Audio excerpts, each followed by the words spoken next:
जय हिंद दोस्तों। कैसे हैं आप सब? I hope you are doing well. आज के इस लेक्चर में बच्चों हम लोग पढ़ने वाले हैं संविधान सभा यानी कि कॉन्स्टिट्यूएंट असेंबली के बारे में। एग्जाम पर्सपेक्टिव से मोस्ट इंपॉर्टेंट टॉपिक है बच्चों। इससे प्रीवियस के जो 3 लेक्चर्स थे वहां पर हम लोगों ने अलग अलग अधिनियमों के बारे में पढ़ा था, अलग अलग एक्ट्स के बारे में पढ़ा था, राइट बच्चों। इस पर्टिकुलरली इस लेक्चर के अंदर हम लोग पढ़ेंगे कि संविधान सभा के अंदर कौन कौन से मेंबर्स थे, ठीक है। संविधान सभा कैसे बनी, कैसे परमिशन मिली, वो हम ऑलरेडी देख चुके हैं। लेकिन अब हम यहां पे ये देखने वाले हैं कि संविधान सभा के अंदर जो मेंबर थे वो कैसे चुने गए थे, कितने मेंबर्स थे, है ना, क्या क्या समस्याएं आई, ठीक है, कैसे कैसे जो है संविधान को लिखा गया, कब लिखा गया, उन सब के बारे में हम लोग इस लेक्चर के अंदर पढ़ेंगे। आपको बता दूं इस लेक्चर की जो पीडीएफ है वो आपको हमारे Telegram channel the bright classroom पर मिल जाएगी। आप हमें इंस्टाग्राम, व्हाट्सएप और फेसबुक पर भी फॉलो कर सकते हैं और सबका जो लिंक है वो आपको डिस्क्रिप्शन में मिल जाएगा, ठीक है बच्चों। तो चलिए आइए, आज का जो हमारा टॉपिक है दैट इज कॉन्स्टिट्यूएंट असेंबली यानी कि संविधान सभा, उसे हम शुरू करते हैं बच्चों। तो देखिए, सबसे पहले अगर मैं बात करूं Indian constitution was framed bye A constituent assembly elected for this purpose. क्या कहता है कि जो भारत का जो संविधान है, कॉन्स्टिट्यूशन का मतलब क्या होता है? संविधान। कि भारत का जो संविधान है वो किसके द्वारा लिखा गया है? तो वो लिखा गया है बच्चों संविधान सभा के द्वारा। कॉन्स्टिट्यूएंट असेंबली को हिंदी में बोलते हैं संविधान सभा। तो कहता है कि भारत का जो संविधान है वो संविधान सभा के द्वारा लिखा गया और संविधान सभा के अंदर जो मेंबर है, जो सदस्य थे, वो इलेक्टेड थे यानी कि उन्हें चुना गया था।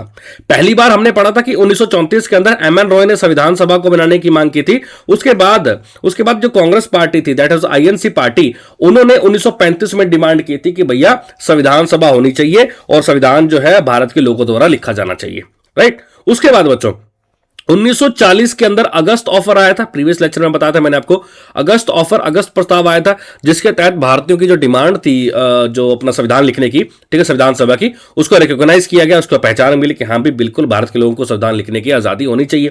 उसके बाद क्या हुआ? 1942 के अंदर क्रिप्स मिशन आया था। क्रिप्स मिशन, इसके तहत भी क्या बोला गया कि ठीक है भैया हम जो है आपको संविधान सभा बनाने देंगे, संविधान लिख लेना, लेकिन पहले एक बार वर्ल्ड वॉर खत्म हो जाए, उसके बाद जो आप अपना संविधान लिख लेना, कोई दिक्कत नहीं। लेकिन क्रिप्स मिशन के प्रपोजल्स को मुस्लिम लीग ने क्या कर दिया था? मुस्लिम लीग ने रिजेक्ट कर दिया था, राइट। ये हम ऑलरेडी पढ़ चुके हैं। फाइनली क्या हुआ? 1940 के अंदर कैबिनेट मिशन भारत में आता है जिसके अंदर 3 मेंबर थे, याद करो, पैथिक लॉरेंस, एवी अलेक्जेंडर और स्टैफर्ड क्रिप्स। ये 3 बंदे भारत में आते हैं 24 मार्च 1940 को, ठीक है। इनकी बातों को मान लिया जाता है, ठीक है, और इनकी बातों को मान के ही जो है भारत के अंदर क्या किया जाता है? असेंबली के इलेक्शंस करवाए जाते हैं जुलाई से अगस्त 1940 के बीच में असेंबली, कॉन्स्टिट्यूशन असेंबली यानी कि संविधान सभा के क्या करवाए जाते हैं? इलेक्शन करवाए जाते हैं। इनके ऐसे लोगों को चुना जाता है जो क्या करेंगे? आगे चलकर देश के लिए संविधान को लिखेंगे। अब भैया जब ये इलेक्शन हो गए, रिजल्ट आ गए, तो उनका रिजल्ट क्या निकला? तो जो टोटल मेंबर जो चुने गए थे वो चुने गए बच्चों 389। ये सबसे इंपॉर्टेंट है, क्वेश्चन पूछेगा कि संविधान सभा के अंदर कुल सदस्य कितने थे? तो 389 मेंबर्स थे बच्चों। 389 के अंदर 292 ये प्रांतों से चुने गए थे। अब प्रांत भी बोल सकते हैं और ब्रिटिश इंडिया भी बोल सकते हैं, प्रांत या फिर ब्रिटिश इंडिया।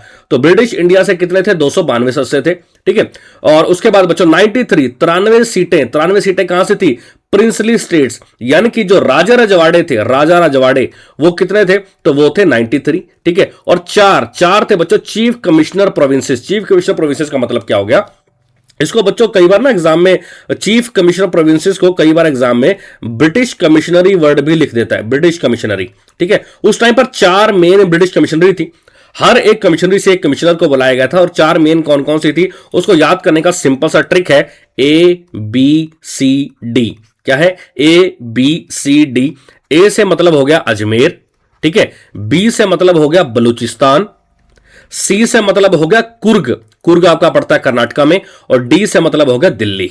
डी से मतलब क्या हो गया? दिल्ली। क्वेश्चन आपसे कई बार यह भी पूछ लेता है कि इन चारों में से सबसे बड़ी ब्रिटिश कमिश्नरी कौन सी थी? तो जवाब होगा दिल्ली सबसे बड़ी थी और सबसे छोटी पूछेगा तो कुर्ग, ठीक है। तो 4 कमिश्नर चुने गए थे, 4 इनके कमिश्नरी से कौन कौन से? अजमेर, बलूचिस्तान, कुर्ग और दिल्ली। याद करने का ट्रिक क्या है? ABCD, ठीक है। तो अगर आप टोटल करेंगे 292 तो ये हो गए, ठीक है, 292 ये हो गए, 93 राजा रजवाड़े हो गए और 4 ये हो गए। इन सब का टोटल करोगे तो कितना बनेगा? 389। यानी कि बच्चों संविधान सभा के अंदर जो मेंबर्स थे वो टोटल कितने थे? तो 389 मेंबर्स थे, ठीक है बच्चों। उसके बाद ये जो ब्रिटिश इंडिया है या फिर मैं बोलूं जो प्रोविंसेस थे, जो प्रांत थे, यहां पर ये जो 292 सदस्य चुने गए ना, ये बेसिकली 3 समुदाय से चुने गए थे। कौन कौन से? मुस्लिम, सिख और जर्नल। कौन कौन से? मुस्लिम, सिख और जर्नल, ठीक है। इनकी जनसंख्या के आधार पर जो यहां से ये चुने गए थे ब्रिटिश इंडिया की सदस्य। क्लियर है बच्चों इतनी बात? उसके बाद नेक्स्ट इंपॉर्टेंट पॉइंट, भाई प्रांतों के अंदर क्या था? ये जो ब्रिटिश इंडिया था या फिर जो प्रांत थे वहां पर क्या था? प्रांतीय विधानसभा बनाई गई थी, ठीक है। प्रांतीय विधानसभा के जरिए जो है क्या किया गया? वोटिंग करवाई गई। प्रांतीय विधानसभा के अंदर वोटिंग करवाई गई और वहां पर क्या किया गया? Proportional representation. प्रोपोर्शनल रिप्रेजेंटेशन को हिंदी में बोलते हैं बच्चों अनुपातिक प्रतिनिधित्व। क्या बोलते हैं?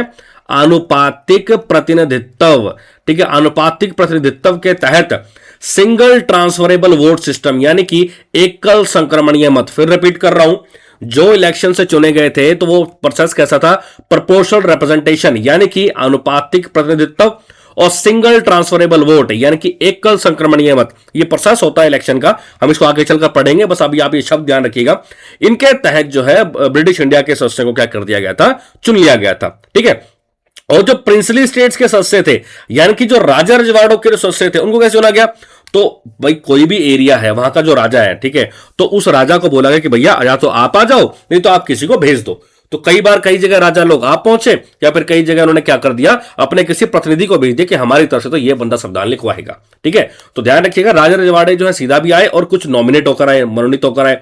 लेकिन अगर ब्रिटिश इंडिया की बात करेगा या प्रांतों की बात करेगा तो वहां पर इलेक्शन हुआ था। इलेक्शन कैसे हुआ था? प्रोपोर्शनल रिप्रेजेंटेशन, मतलब अनुपातिक प्रतिनिधित्व, that is single transferable vote system, यानी कि एकल संक्रमणीय मत, ठीक है बच्चों। उसके बाद नेक्स्ट इंपॉर्टेंट पॉइंट अगर मैं बात करूं तो देखिए, जो संविधान सभा थी ना, संविधान सभा जो अनडिवाइडेड इंडिया था, अनडिवाइडेड इंडिया का मतलब जो अभी तक बटा नहीं था भारत, उसकी जो संविधान सभा थी उसकी पहली बैठक कब हुई? सिंपल क्वेश्चन पूछेगा कि संविधान सभा की पहली बैठक कब हुई थी, तो बैठक हुई थी 9 दिसंबर 1946। संविधान सभा की पहली बैठक कब हुई? 9 दिसंबर 1946। और अब आप इमेजिन करो कि ये पूरा हॉल है, ठीक है। इस पूरे हॉल के अंदर 389 मेंबर्स बैठे हुए हैं, अलग अलग एरिया से भारत के अंदर चुन के आए हुए हैं, और जो कि क्या करेंगे? संविधान को लिखेंगे। अब यहां पर स्टेज पर कोई ना कोई बंदा तो चाहिए ना, जो क्या करे? जो पूरी संविधान सभा को कंट्रोल करे। यानी कि हमें अब इस संविधान सभा के अंदर क्या चाहिए? एक अध्यक्ष चाहिए, यानी कि एक चेयरमैन चाहिए। अब क्वेश्चन ये उठा कि भैया इन 389 सदस्यों में से किसको चेयरमैन बनाए, है ना। सिख लोग कहते हैं हम में से बना दो, मुस्लिम कहते हैं हम में से बना दो, जो जनरल कैटेगरी के लोग थे वो कहते हैं हम में से बना दो, राजा रजवाड़े बैठे वो कहते नहीं भाई हम राजा रजवाड़े, हम में से एक अध्यक्ष बनाओ। क्योंकि ऑब्वियस सी बात ही सबको ये था कि अगर हमारा अध्यक्ष बनेगा तो वो हमारी सुनेगा। लेकिन यहां पर इस चीज का समाधान क्या निकाला गया? इस चीज का समाधान यह निकाला गया, कहता है कि इन 389 मेंबर्स में से जो भी सबसे ज्यादा बुजुर्ग है, जो भी सबसे बड़ा बुजुर्ग है, ठीक है, उसको क्या करो? उसको जो है अध्यक्ष बना दो।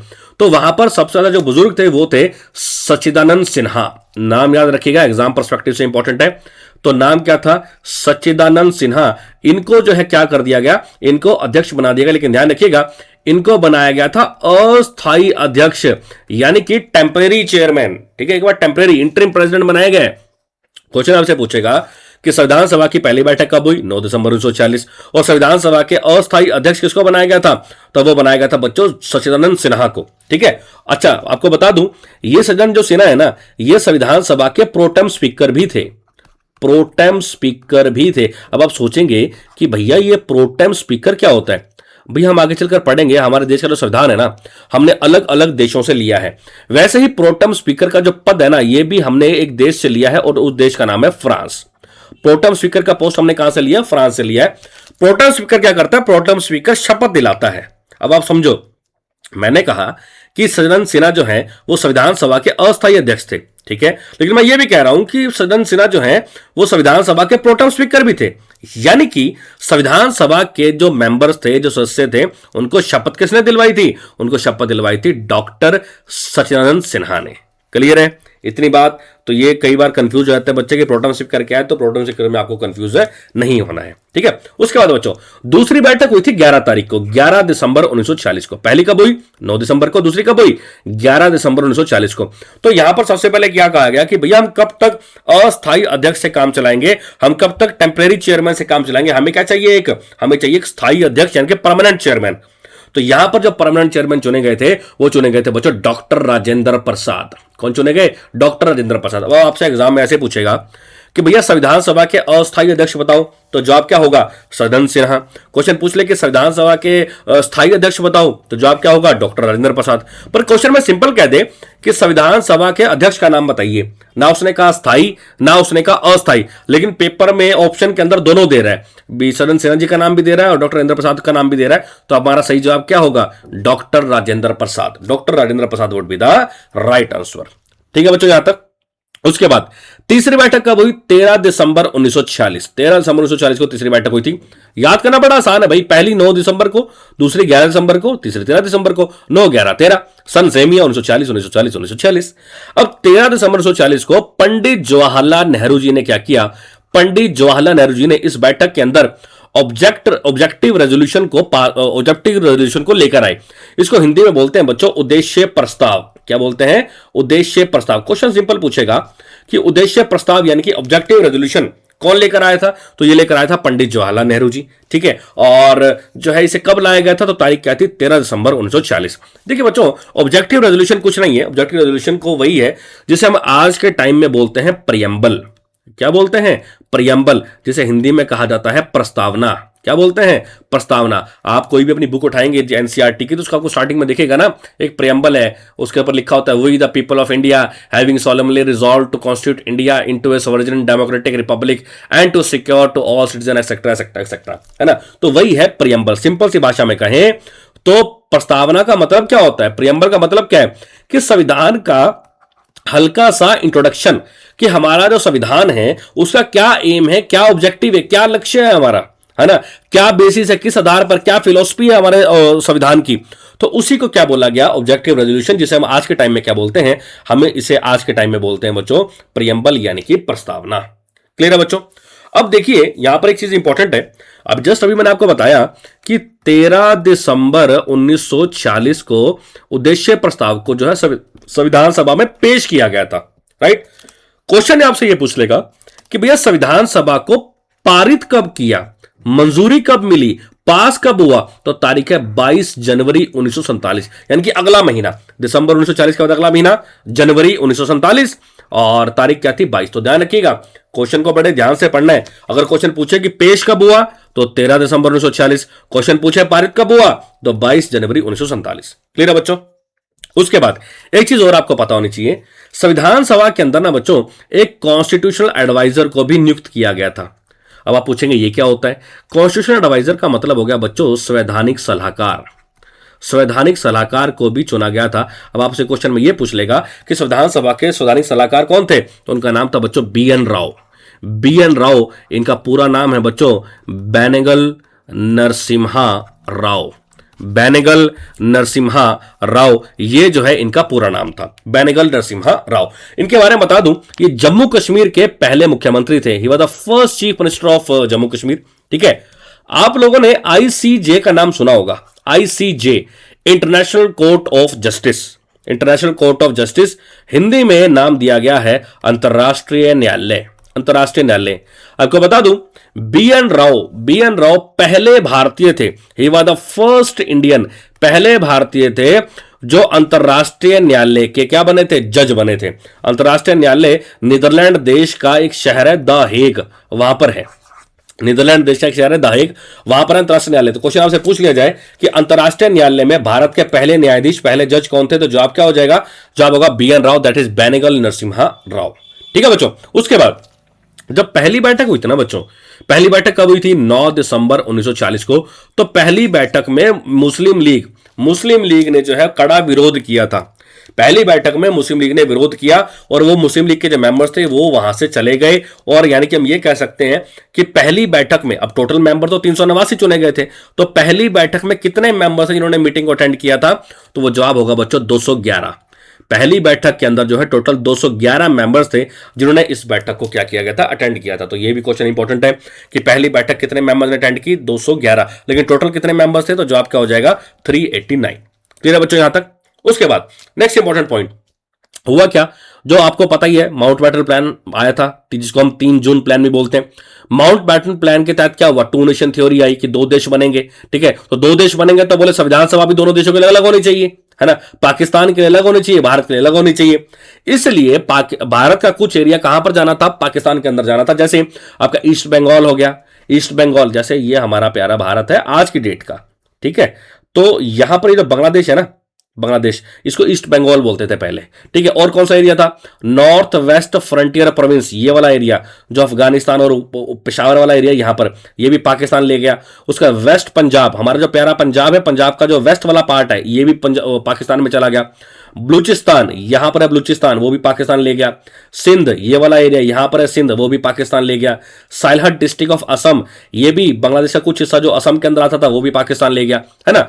तो हुआ क्या, यहां पर अब भारत की तरफ से, इस एरिया में भारत की तरफ से कोई भी प्रतिनिधि नहीं था। इसलिए अब ये जो बचे हुए एरिया थे, जैसे यहां पे ईस्ट बंगाल था, तो वैसे यहां पर क्या होगा, वेस्ट बंगाल, है ना। वैसे जहां पे वेस्ट पंजाब था, तो अब क्या होगा, यहां पे ईस्ट पंजाब होगा। साइलहट एरिया हो गया, नॉर्थ वेस्ट फ्रंटियर प्रोविंस, ये वाला एरिया हो गया। तो यहां पर क्या था कि यहां पर अब एक रेफरेंडम होना था, यहां पे एक ना वोटिंग होनी थी। रेफरेंडम मतलब एक वोटिंग होनी थी कि भैया पाकिस्तान में जाओगे कि इंडिया में आओगे, है ना।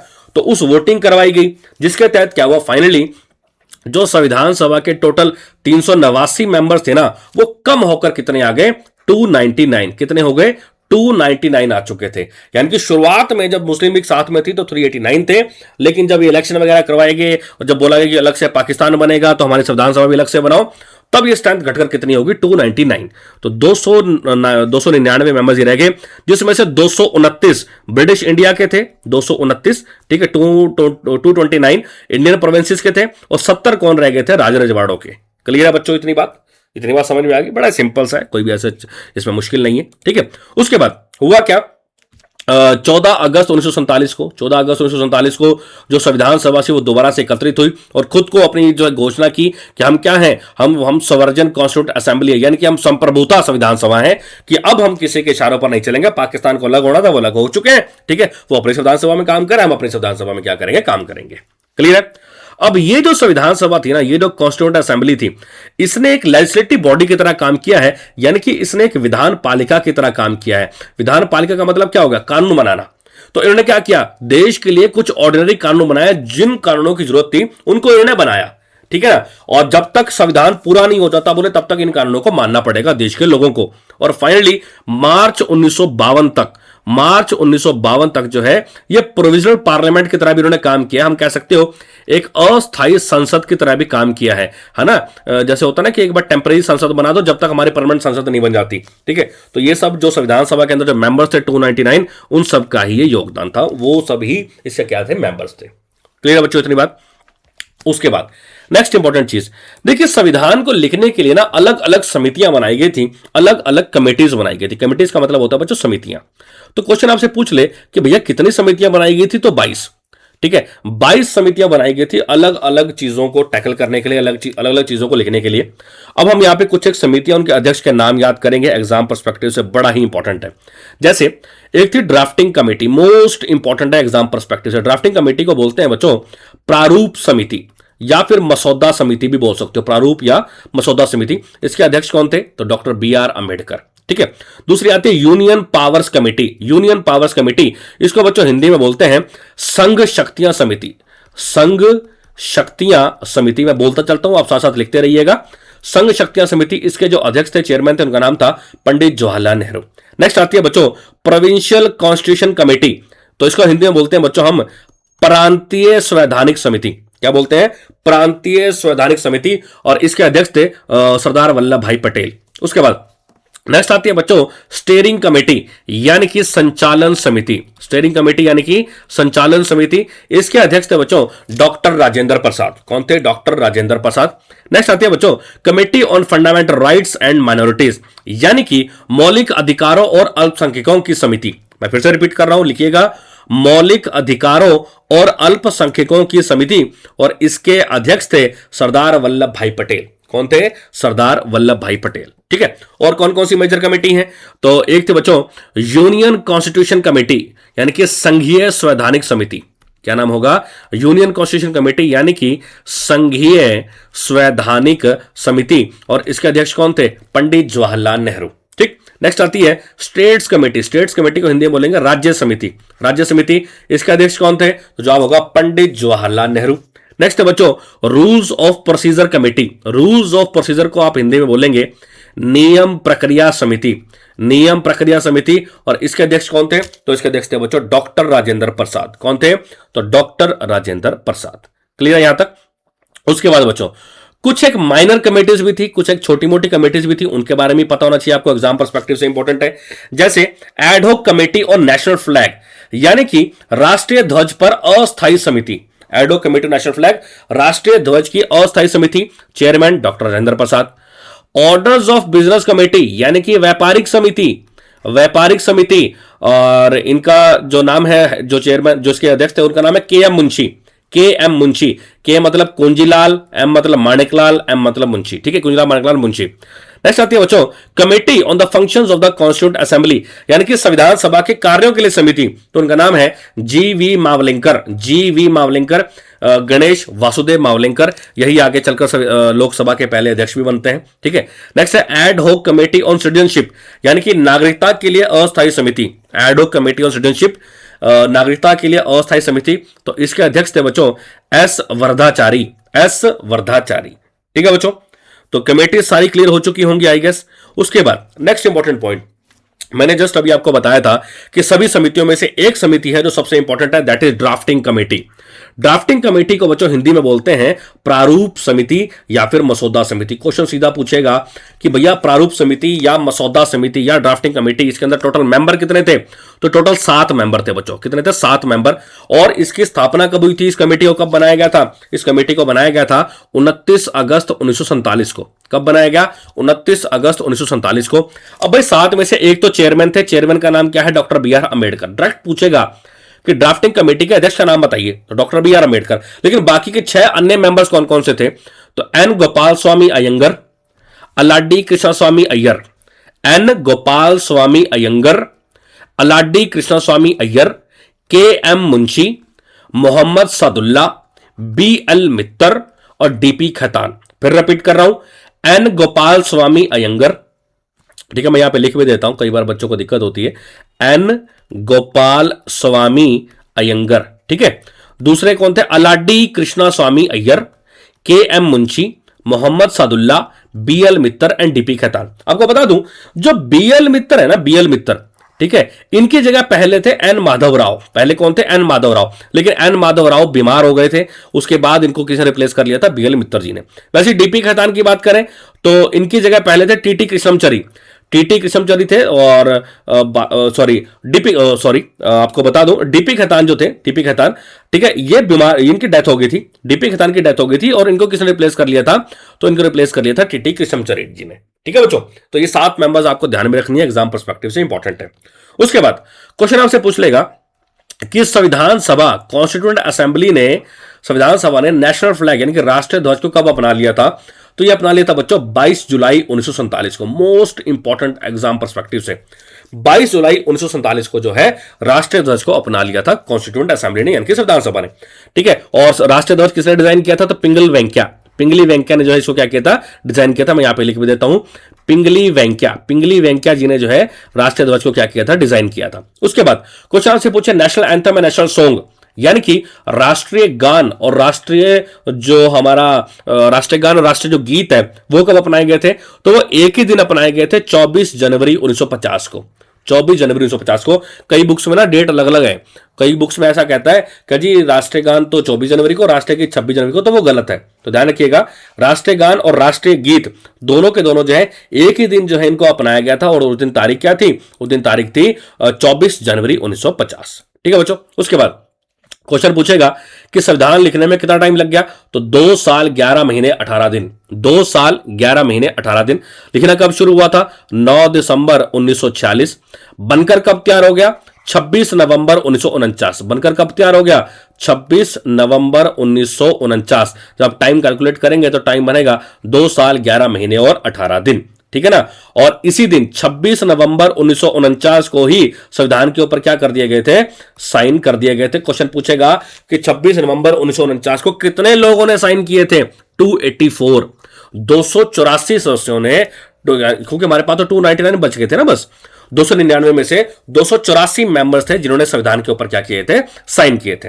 अब भाई संविधान बनकर तैयार हो गया था 26 नवंबर 1949 को, लेकिन संविधान लागू कब हुआ? संविधान लागू हुआ था 26 जनवरी 1950 को, ठीक 2 महीने के बाद।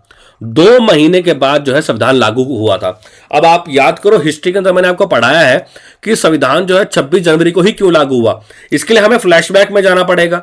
याद करो जो कांग्रेस का जो अधिवेशन था 1929 का, है ना, लाहौर नदी के किनारे लाहौर में रावी नदी के किनारे पर तिरंगा फहराया था पंडित जवाहरलाल नेहरू जी ने। तारीख क्या थी? 31 दिसंबर 1929। और तिरंगा फहराते हुए उन्होंने पंडित जवाहरलाल नेहरू जी ने यह कहा था कि आने वाली जो 26 जनवरी 1930 होगी, उस दिन हम क्या करेंगे, देश के अंदर पहला स्वतंत्रता दिवस मनाएंगे। ठीक है ना। तो जब 26 नवंबर 1949 को संविधान बनकर तैयार हो गया तो कई लोगों ने याद दिलाई इस दिन की, 26 जनवरी 1930 की। बोले जवाहरलाल नेहरू जी ने जो देश के अंदर पहली बार स्वतंत्रता दिवस मनवाया था, तो बोले क्यों ना हम संविधान 2 महीने बाद लागू कर दें। तो यही रीजन था कि भाई जो संविधान जो है वो 2 महीने बाद लागू किया गया। कब लागू किया गया? 26 जनवरी 1950 को। ठीक है। जब फाइनल ड्राफ्ट संविधान सभा से पास होना था ना, तो उसके लिए 3 रीडिंग्स भी हुई थी संविधान की। रीडिंग मतलब कि हाँ भी एक बार चेक कर लो सब कुछ ठीक है कि नहीं है अभी तक।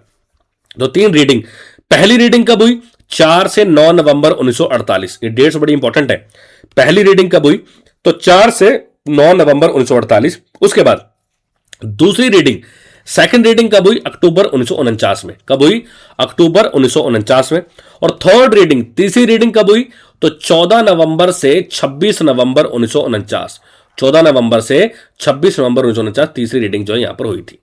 क्लियर है। और 26 नवंबर 1949 को ही क्या कर दिया गया था, संविधान के ऊपर जो साइन हो चुके थे, जो संविधान सभा के जो अध्यक्ष थे डॉक्टर राजेंद्र प्रसाद, उन्होंने क्या कर दिया था, इसके ऊपर साइन कर दिए थे। और फाइनली आगे जाकर लागू कब हो गया था? तो 26 जनवरी 1950 को। ठीक है। उसके बाद बच्चों डॉक्टर राजेंद्र प्रसाद, इन्हीं को क्या बनाया गया था? देश का पहला राष्ट्रपति बनाया गया, सबको पता है।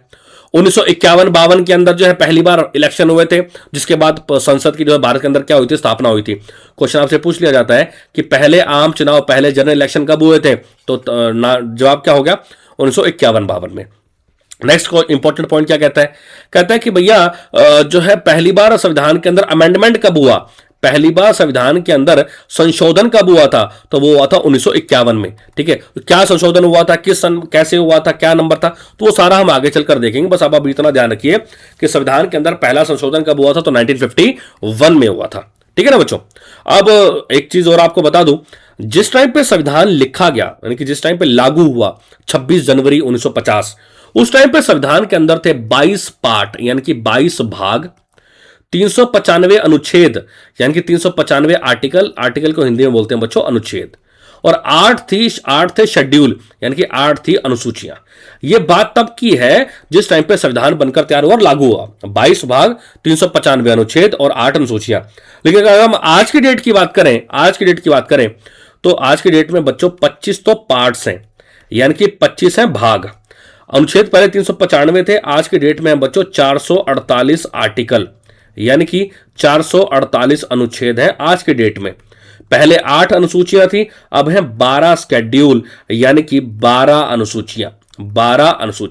ठीक है। तो ये आज का डाटा है, वो पहले का डाटा है, तो ध्यान रखिएगा एग्जाम में कुछ भी आपसे पूछ सकता है। क्लियर है। उसके बाद नेक्स्ट इंपॉर्टेंट पॉइंट, ये वही पॉइंट है बच्चों जो ग्रीन में लिखा हुआ है, जो मैंने आपको थोड़ी देर पहले ही बताया था। ये वो पॉइंट है कि भैया इसके अंदर क्या था? इसके अंदर यही था कि भैया संविधान जो है जब 26 नवंबर को बनकर तैयार हो गया था, तो संविधान जो है 26 जनवरी को ही क्यों लागू हुआ था? तो वही जो मैंने आपको कहानी बताई कि लाहौर के अंदर जो है 31 दिसंबर 1929 को पंडित जवाहरलाल नेहरू जी ने तिरंगा फहराया था। तिरंगा फहराते हुए कहा था कि आने वाली जो 26 जनवरी होगी उस दिन हम क्या करेंगे, उस दिन हम देश के अंदर जो है पहला स्वतंत्रता दिवस मनाएंगे। तो ये वही चीज है बच्चों सारी की सारी, तो जस्ट मैंने अभी आपको बताई है। ठीक है बच्चों। लेकिन हाँ, जिस दिन संविधान बनकर तैयार हो गया था 26 नवंबर 1949 को, उस दिन भी कुछ जो अनुच्छेद थे उनको लागू कर दिया गया था। टोटल 16 अनुच्छेद थे, उनको लागू उसी दिन ही कर दिया गया था।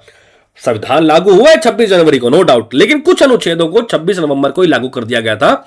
ऐसे अनुच्छेद जो चुनाव से संबंधित हैं, जो नागरिकता से संबंधित हैं, जो प्रोविंशियल पार्लियामेंट, ठीक है, जो पार्लियामेंट से संबंधित है, तो उन सबको जो है उसी टाइम पे क्या कर दिया गया था, लागू कर दिया गया था। ठीक है बच्चों, यहां तक इतनी बात समझ में आई। उसके बाद अभी तक हमने जितना पढ़ा उसका एक टाइम फ्रेम देख लेते हैं। जैसे 9 दिसंबर 1940 पहली बैठक हुई थी, ठीक है, और यहीं पर जो है पहले अस्थायी अध्यक्ष डॉक्टर सज्जनन सिन्हा को चुना गया था। फिर दूसरी बैठक हुई 11 दिसंबर 1940, स्थायी अध्यक्ष डॉक्टर इंद्र प्रसाद को चुना गया, ठीक है। 13 दिसंबर 1940 को पंडित जवाहरलाल नेहरू जी ने क्या किया था, ऑब्जेक्टिव रेजोल्यूशन को यहाँ पे जो पेश किया, यानी कि जिसको बोलते हैं हम उद्देश्य प्रस्ताव, उद्देश्य प्रस्ताव को पेश किया, जो आगे चलकर क्या बनता है, जो आगे चलकर बनता है प्रस्तावना, है ना। 22 जुलाई 1947 को राष्ट्रीय ध्वज को अपना लिया गया। 15 अगस्त 1947 को जो पावर थी वो जो है दो देशों में बंट चुकी थी, इंडिया और पाकिस्तान के बीच में। पाकिस्तान को पावर मिली 14 अगस्त 1947 को, यानी कि इस दिन देश आजाद हो चुके थे, ठीक है। 26 नवंबर 1949 को संविधान जो है उसे अपना लिया गया था, 26 नवंबर 1949 को। 24 जनवरी 1950 को राष्ट्रीय गान और राष्ट्रीय जो गीत है, ठीक है, राष्ट्रीय गान और राष्ट्रीय गीत जो है उनको जो है अपना लिया गया था, उनको मान्यता मिल चुकी थी। 26 जनवरी 1950 को संविधान लागू हो चुका था और देश के पहले राष्ट्रपति चुने गए, जिनका नाम क्या था, डॉक्टर राजेंद्र प्रसाद, ठीक है। और 25 अक्टूबर 1951 से 21 फरवरी 1952 तक, ठीक है, एग्जैक्ट डेट है। इस टाइम पे क्या चले, भारत के अंदर पहले आम चुनाव हुए थे, फर्स्ट जनरल इलेक्शन जो है यहां पर हुए थे, ठीक है बच्चों। तो दूसरी जो सबसे लास्ट में बात आती है वो ये आती है कि जो संविधान के जो निर्माता है ना, जो कॉन्स्टिट्यूशन मेकर्स है, उन्होंने ये पूरी कोशिश की है कि हमारे देश का जो संविधान है वो मतलब वर्ल्ड के अंदर सबसे बेस्ट संविधान बने, है ना। किसी भी तरह की कोई त्रुटि ना हो, किसी भी तरह की कोई कमी ना हो, ठीक है। लोग हम लोग जो है हमारे संविधान की क्या आगे चलकर मिसाल दें। हर एक फिल्टर लगाया गया, अच्छे से जो है संविधान को लिखा गया, अलग अलग कमेटियां बनाई गई। और जैसा कि हम आज के डेट में देख भी सकते हैं कि हमारे देश का जो संविधान है वो वर्ल्ड का सबसे बड़ा संविधान है और लोग हमारे देश के संविधान की क्या कर देते हैं, मिसाल देते हैं, ठीक है बच्चों। तो ये था संविधान सभा के बारे में। आई गेस सारी की सारी चीजें क्लियर होगी होंगी। नेक्स्ट लेक्चर के अंदर बच्चों हम लोग पढ़ेंगे सोर्सेज ऑफ इंडियन कॉन्स्टिट्यूशन, यानी कि संविधान के स्रोत क्या क्या थे, ठीक है बच्चों। वीडियो अच्छा लगे तो लाइक एंड शेयर जरूर कीजिएगा और चैनल को सब्सक्राइब जरूर कीजिएगा। चलिए मिलते हैं नेक्स्ट लेक्चर के अंदर। Thank you so much. जय हिंद, जय भारत।